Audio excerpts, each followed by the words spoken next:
이번에 강의할 부분은 계사의 시작이라고 할 수 있습니다. 앞서에서도 말씀드렸듯이 계사를 먼저 한 이유는 64개에 대한 전체적인 면모를 이해하기 위하여 이 계사를 먼저 강의하는 것입니다.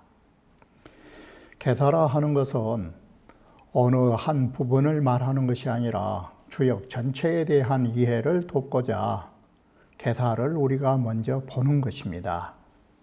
자, 이러한 측면에서 계사라고 하는 것은 주역의 전반적인 것을 다루고 있기 때문에 복희시로부터 바로 공자에 이르기까지 그분들이 왜 주역을 만들었고 주역을 우리는 어떻게 읽어야 할 것이고 주역의 내용이 무엇이고 우리는 주역을 배워서 어떤 것을 궁극적으로 이루려고 하는 것인가, 이러한 전반적인 것을 이해하고 바로 습득하는 것이 이 계사 부분이라고 말하는 것입니다.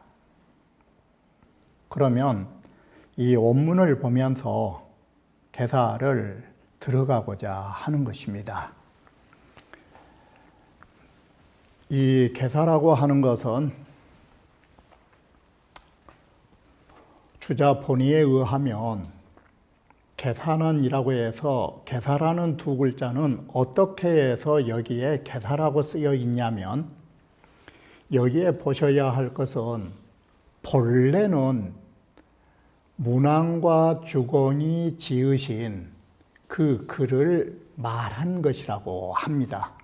그러면 문왕과 주공이 지으신 글이라고 하는 것은 뭘 말하냐면 개우 괴효지 하자니 괴와 효의 아래에다가 붙여 쓴 글을 말한 것입니다.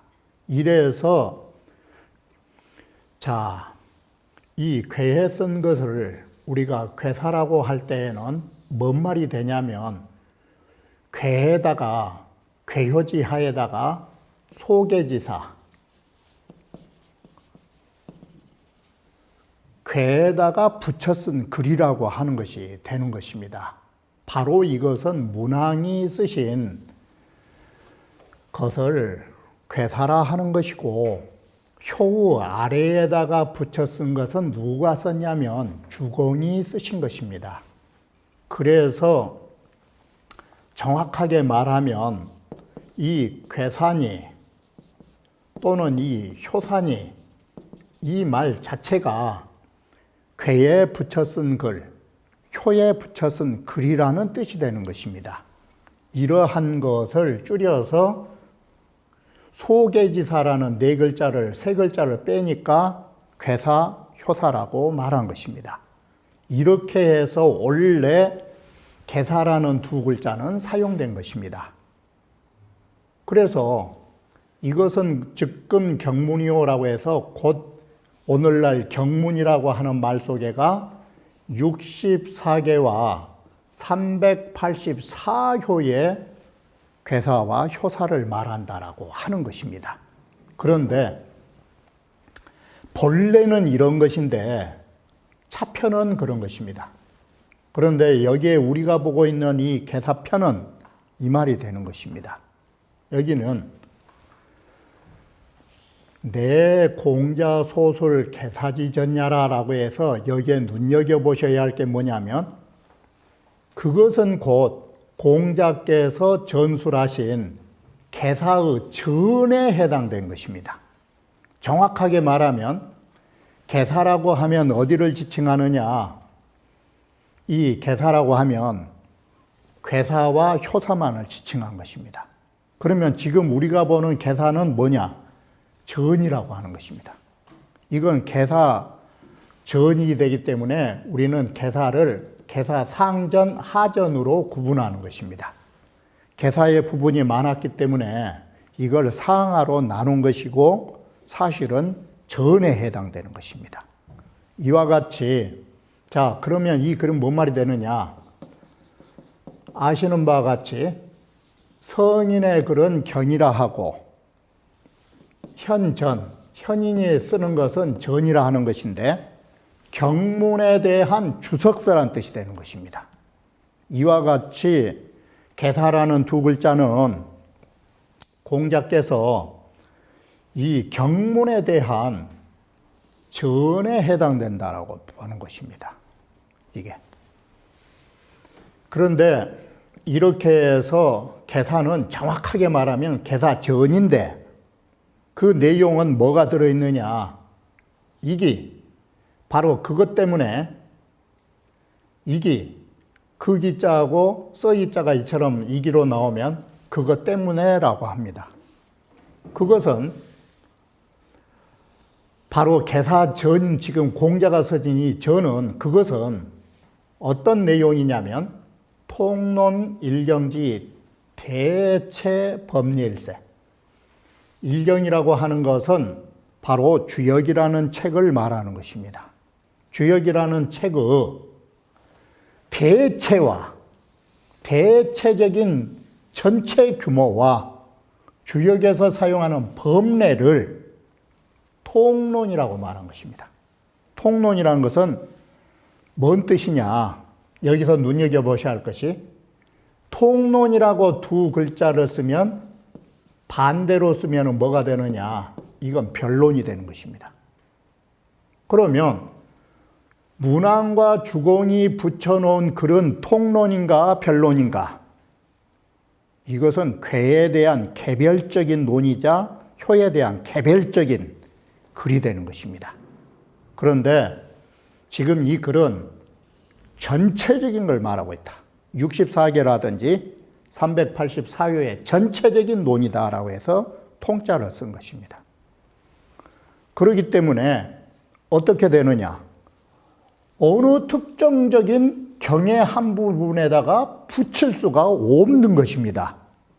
이건 건께다 붙일 수도 없고 아니면 공께다 붙일 수도 없고 여기에서 말한 경이라는 것은 엄격하게 말하면 괴와 효라고 하는 소위 지금 경문 64개나 384요 어느 부분에 특정적으로 붙일 수 없다라는 것입니다. 그래서 별도로 나누어서 잡은 상하운이라 스스로 이 말은 지금 이 계사전은 그 나름대로 스스로 상전과 하전으로 구분해서 우리가 계사상전, 계사하전으로 줄이면 계사상, 계사하로 이 글을 나눈 것이다. 바로 이것이 계사라고 하는 첫 번째, 계사라고 하는 두 글자의 용어가 문왕과 주공이 썼던 괴사, 효사에 해당된다라는 것. 그리고 지금 여기에서 우리 보는 계사는 분명하게 말하지만 공자께서 서술한 계사의 전이 된다라는 것. 그리고 그 내용은 주역이라고 하는 대체와 법례를 전체적으로 논술하고 있다라는 것. 다시 말하면 통론이라는 말은 총론이라는 말하고 같아요.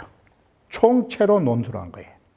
그렇기 때문에 어느 특정 부분에 붙일 수가 없어서 별도로 구분해서 상하권을 만들었다. 이게 계사상하의 개념이다. 그런데 여기에 계사의 공자의 글에 대해서 정자가 무슨 말씀을 하셨냐면 여 계사지문은 후인 결합불득이라 계사와 같은 문장은 이 소리예요. 이럴 때 여기에 그럴 문자는 뭔 뜻이냐면 계사의 소위 사장학을 말해요. 계사의 문장 솜씨예요. 이것은. 이 계사를 쓴 문장력은 이 소리예요. 여기는. 이 글자는. 그럴 문자는. 계사에 대한 이 문장은 다시 말하면 문장의 수사학, 문장의 기법은 그래서 개사와 같은 문장은 후인 결합불득이라. 후세의 그 어느 문인으로도 그 어떠한 문학가로서도 결단코 도저히 학부득이라 배울 수가 없다. 학을 얻을 수 없다 이 말은 배울 수가 없다. 이게 구어체로. 후인들은 도저히 흉내도 낼 수 없는 최고의 문장이다 이 소리예요. 왜 그러느냐? 공자가 쓰신 개사의 문장은 이것과 같다 이 소리예요. 비지 화공생물이요. 비유를 들면 화공은 천지 조화를 화공이라 하는 것인데 이것은 천지 조화로 만물을 발생한 것처럼 자연스럽게 만들었다 이 소리예요. 그래서 개사의 문장을 왜 못 배우느냐? 첫 번째, 자연스러운 문장이다 이 소리예요. 천지 자연에 의해서 천지 자연이 저절로 만물을 만들어준 것처럼 이건 첫째 자연스러운 문장이고, 두 번째로는 문장이 어떻느냐? 이게 명언이에요. 차여 생출 일제하라. 또한 여기에 생자는 생화로 한 가지의 꽃을 피어내는 것처럼 아름답다. 그럼 이 말을 줄이면 우리말로 하면 꽃집에 가면 이건 생화란 뜻이에요. 공자께서 쓰신 개사의 문장은 한 송이의 생화가 같다 이 소리예요. 그러면 생화의 반대가 뭐냐면 이것이에요. 전제 회하예요. 우리의 꽃은 살아있는 꽃도 있지만 혹유 전제위지자하고 전제라고 하는 것은 종이를 오려가지고 이것은 쉽게 말하면 조화, 어떤 오늘날에 있어서는 종이만 만든 게 아니라 플라스틱이라든지 그게 전부 여기에 해당된 거예요. 예전에는 그런 게 없으니까 종이로 전제, 가위로 잘라가지고 재단해서 꽃을 만들어 놓은 거. 이건 조화. 문장이 마치 조화처럼 만들어 놓은 사람도 있고 이 소리예요. 혹은 전제로서 이 꽃을 만들어 놓은 사람도 있고, 문장이란 종류가 이런 문장가도 있고, 혹 어떤 문장가는 조화보다는 더 아름답게 회하는 그림처럼 그 문장을 쓴 사람도 있다. 그런데 그림이 좋겠는가 아니면 종이로 만든 조화가 낫겠는가 아니면 살아있는 꽃이 낫겠는가? 바로 공자의 글은 살아있는 꽃이기 때문에 후세의 사람으로서는 결코 못 배운다 이 소리예요. 그럼 후세 사람들은 어떤 문장을 썼느냐? 전제, 종이를 잘라서 만들어 놓은 꽃처럼, 아니면 그림을 그리는 것처럼 만들어 놓은 문장을 썼다 이 소리예요. 공자는 살아있는 꽃을 만들어낸 사람이다 이 소리예요. 그래서 후세 사람들이 개사의 이 문장을 따라갈 수가 없다 이 소리예요. 이렇게 공자의 글이 훌륭하다. 간시에 소유 상류나 이 소리는 뭔 말이냐?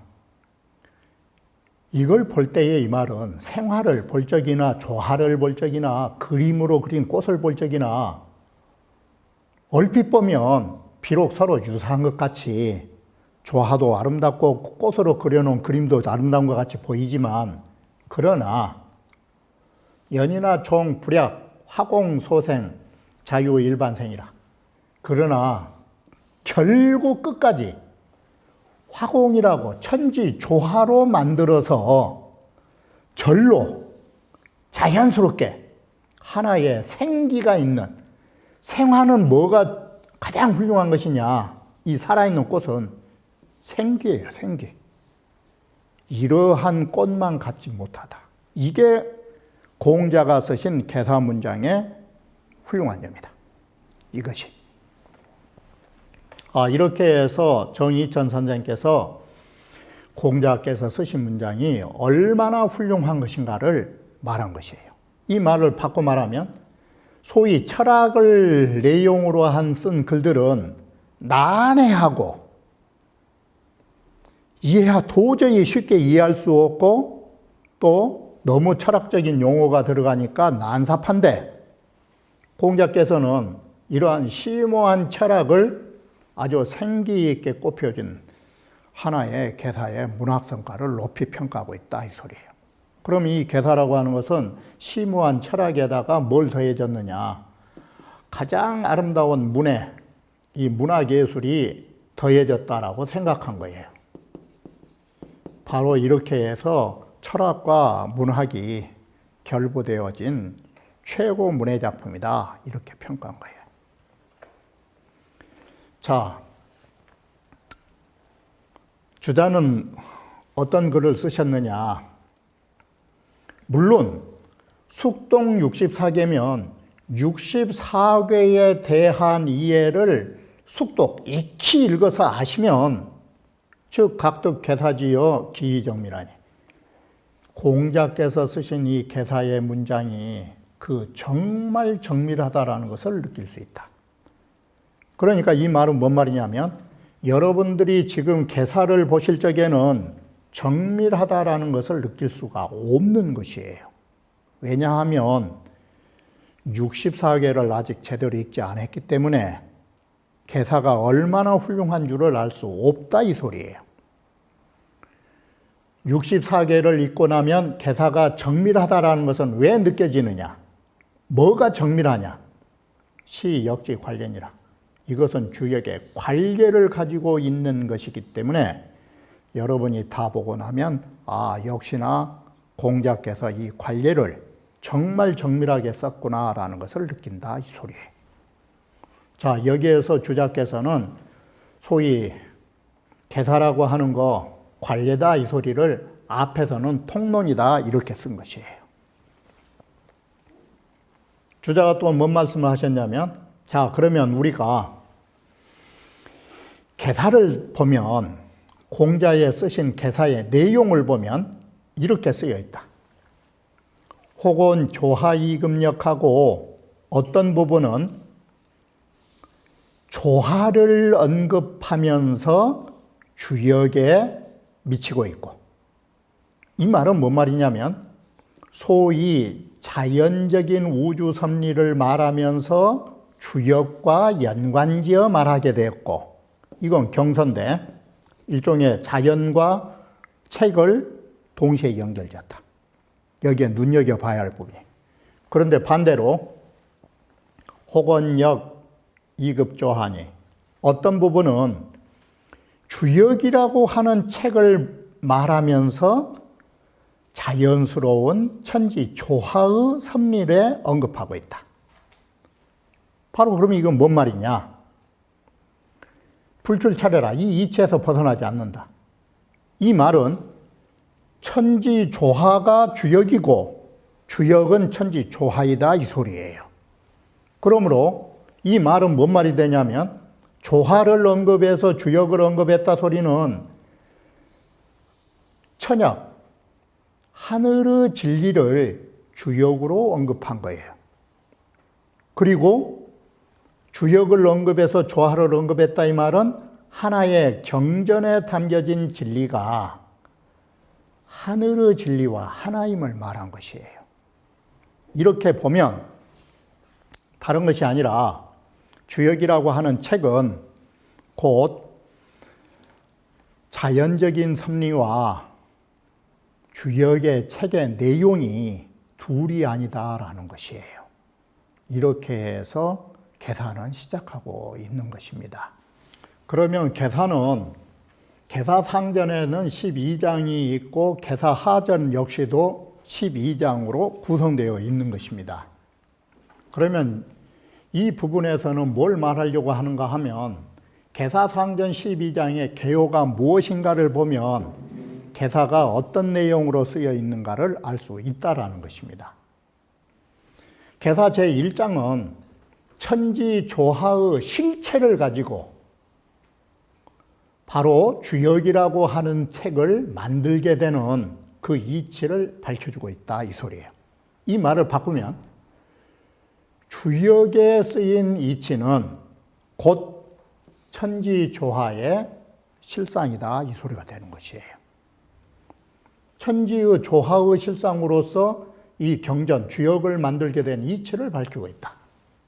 그리고 또다시 건곤이라고 하는 이치를 천지에다가 나누어서 나타내서, 자, 건곤이라고 하는 것은 뭔 말이냐면 이건 주역이란 책이에요. 책에 담겨진 건곤의 이치가 천지는 자연이에요. 바꿔 말하면 이건 하늘 천자예요. 이건 하늘의 자연적인 섭리예요. 주역에 담겨진 이치가 자연인 천지에다가 분류해서 나타내고 있는데, 그러면 책으로 주역과 자연의 주역, 그러면 읽은 사람은 뭐 하느냐? 인겸체지하라. 사람들은 겸하여, 겸할 겸자가 뭔 뜻이냐면 자연이라고 하는 천지와 책에 담겨져 있는 건곤이라는 것을, 이게 겸할 겸자예요. 이 두 가지를 모두 다 체득한 데 목적이 있다.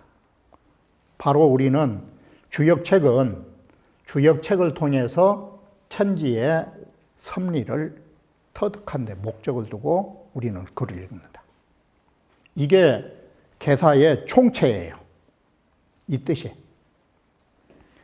그러면 이 장은 성인께서 주역을 만드셨고 복희시로부터, 그리고 우리는 후세에 사는 군자들은 주역을 배워야 할 수밖에 없는 당위성을 갖는 것이에요.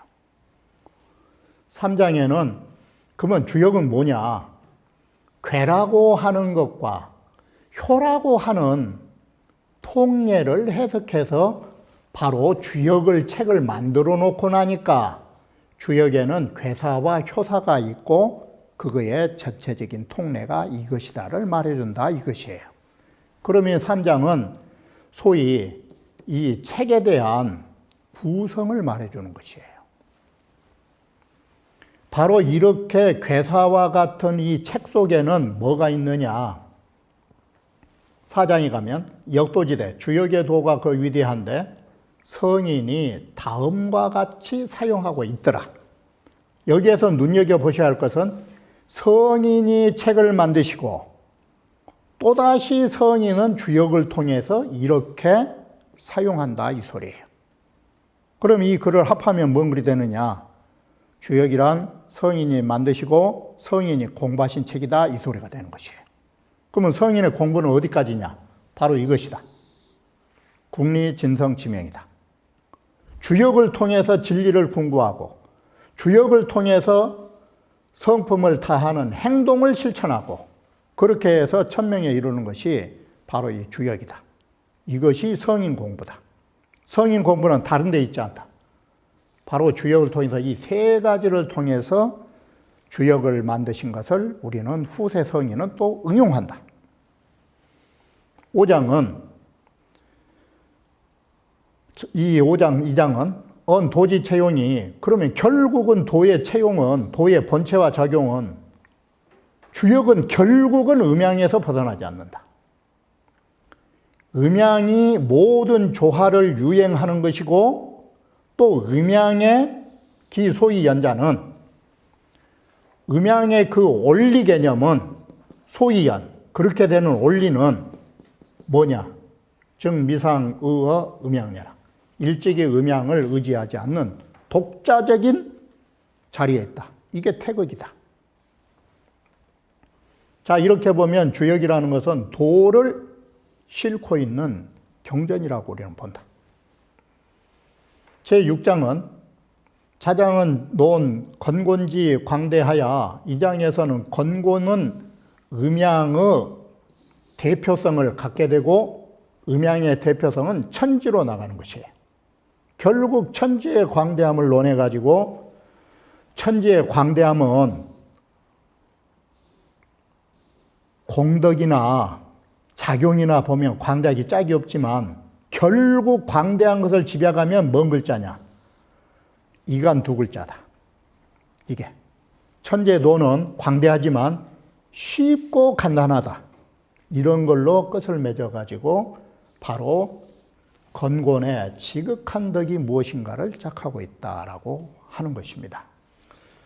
계사 7장으로 넘어가면 제6장에서 상문에서는 바로 지극한 덕을 말했다면 지극한 덕은 2장에 오면 찬탄으로 넘어간다. 차장은 인이 잔진이라 2장은 인할린자. 제6장을 이어서 지극한 덕에 대한 찬사를 보내고 있다. 그러면 건곤에 대한 찬사, 천지의 바로 체형에 관한 찬사는 곧 뭘로 연결되느냐? 이것은 성인의 덕하고 같은 것이에요. 바로 여기에서 말한 천지는 주역에서는 곧 사람으로 오면 성인이다 이렇게 보시면 되는 거예요. 그래서 건곤에 지극한 덕이 있다면 성인에게도 천지와 같은 지극한 덕을 가지고 있기 때문에 그에 대한 찬사를 보낸다 이렇게 보시면 되는 거예요. 제8장에서는 이제 괴효를 사용하는 방법을 말하고 있다. 그러면 괴효를 사용하는 방법이 뭐냐? 바로 점을 치는 거예요. 이게. 물론 성인은 부점으로 성인은 점을 칠 필요가 없어요. 왜 그러느냐? 중용에서도 나오듯이 지성지도는 바로 중용 23장에서 말했듯이 지극히 진실한 도를 가지고 있으면은 가히 전지라. 가히 모든 앞날을 알 수 있는 것이에요. 그래서 23장의 말미가 뭐냐면 지성은 여신이라. 지성이라고 하는 것은 인간이 아니라 신과 같은 거라고. 신과 같으면 점을 칠 필요가 없는 것이에요. 그러나 우리는 지성 여신이 되질 않아요. 지극한 진실한 마음을 가지고 신명처럼 앞일을 볼 수가 없는 것이에요. 그렇기 때문에 우리는 이 괴효를 점으로 사용하는 거예요. 이게. 그것이 제9장으로 괴효를 점으로 사용하기 위해서 점친 데는 뭐가 필요하느냐? 50이라는 대연지 숫자가 필요한 것이다. 그리고 50개의 시초를 가지고 설시 구계지법이라 이 시초를 세워 나가면서 괴를 찾아서 점을 치는 것이다. 이게.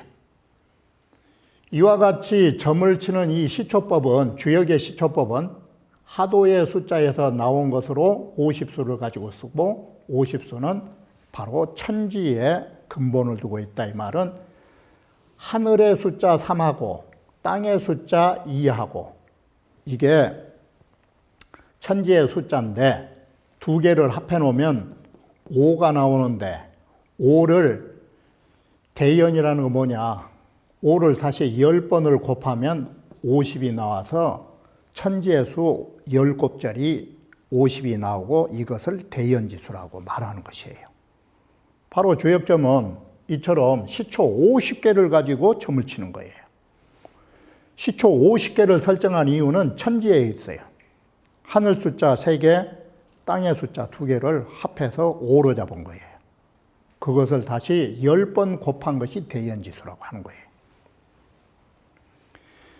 그리고 10장에 가면 바로 점치는 설시법, 시법 이것을 이어가지고 주역의 바로 괴효의 용도에는 이 4가지가 있다라는 것을 말하게 되는 거예요.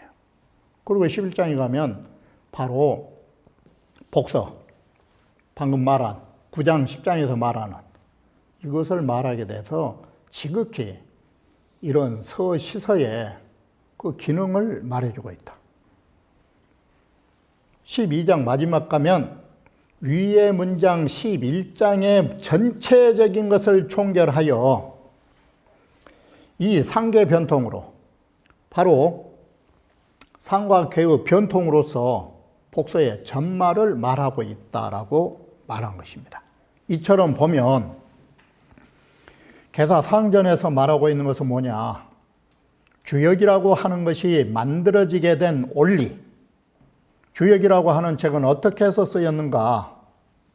주역은 복시시와 문왕과 주공과 공자가 이렇게 다듬었지만 결국은 주역은 천지의 원리를 그대로 적어 놓은 책이고, 그걸 배우면 천지와 같은 인간이 될 수 있다, 이 소리가 되는 것이에요.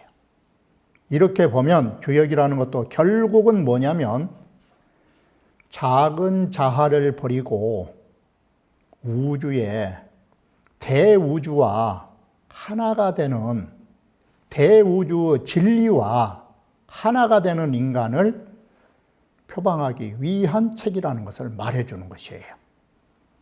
바로 이와 같은 것은 총론이고, 주역 속에는 소위 궤효라고 하는 것이 담겨져 있고, 궤효를 사용하는 데에는 점으로서 사용하고 있다라는 것이고, 점을 치는 이유는 뭐냐? 피흉 축일법이에요. 흉한 일을 피하고 좋은 일을 찾아가기 위한 것이에요. 피흉 축일하게 된 원인은 이 부분에 관해서는 뒤의 해당 부분에서 다시 말하게 될 것입니다. 그러면 다음 강좌에서 다시 말씀드리기로 하겠습니다.